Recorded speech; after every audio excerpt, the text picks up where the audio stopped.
toutes les actions que vous menez se mènent par ensemble d'actions et pas simplement des actions isolées. Quand vous bougez le bras, simplement, quand vous mobilisez votre bras ou quand vous conduisez ou quoi que ce soit, ce sont des procédures de mouvement, de contraction musculaire ou de détente musculaire qui vont vous permettre de faire ces mouvements-là. Quand je lève mon bras, c'est un ensemble de contractions musculaires, c'est pas juste un muscle, mais j'ai pas conscience de contrôler ces muscles-là. C'est l'ensemble de la décision d'action que j'ai prise pour lever mon bras qui fait que la totalité des éléments nécessaires et des contractions nécessaires me permettent de le lever. Ça va? Ça marche pour tout. Ça, c'est un mouvement simple, lever le bras. Mais au bout du compte, si vous prenez un process ou un pattern social, comme une poignée de main, comme le fait de se faire la bise, comme le fait de focaliser une attention spécifique sur quelque chose, et que vous rompez ce pattern, vous créez un moment d'hésitation, de confusion, qui va permettre au cerveau d'être réceptif à une suggestion, qu'elle soit verbale ou non verbale. Il y en a de plein de types. Vous connaissez le butterfly, hein, vous l'avez tous vu.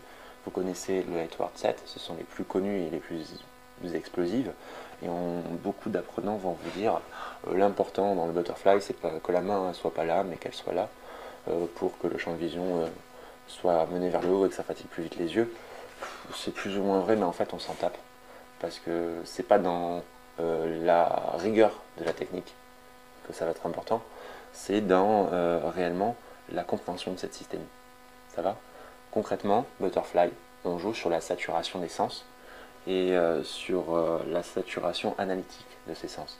En gros, je vais venir travailler sur la vision en créant un mouvement important, une dynamique importante qui l'oblige à la suivre, où je lui demande de porter une attention particulière à ces mouvements, et je vais venir rompre cette dynamique en créant un mouvement asynchrone par rapport au mouvement de base que je lui demande de suivre. Ce qui crée vraiment une surcharge d'informations à suivre et à notifier pour le cerveau. D'accord? Il y a des gens qui sont habitués à ça. Un batteur a l'habitude d'avoir des mouvements asynchrones. Vous allez galérer avec un butterfly sur lui. Vous comprenez? C'est vraiment... Il faut comprendre que le butterfly, c'est une démarche par saturation. Ça va?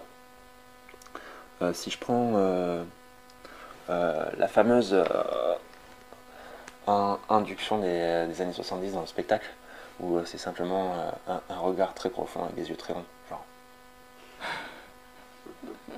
C'est flippant. Ouais, c'est flippant, parce qu'aujourd'hui en plus ça correspond plus trop au marché. Mais c'est ce qu'on appelle une induction par fascination. Il y a des variantes du Lightward Set qui portent exactement sur ce type de variante. Tu veux faire une expérience avec moi? Ouais. Ouais, je vais te demander d'appuyer avec ta main ici. Mets ta main dans la mienne. Fixe ici.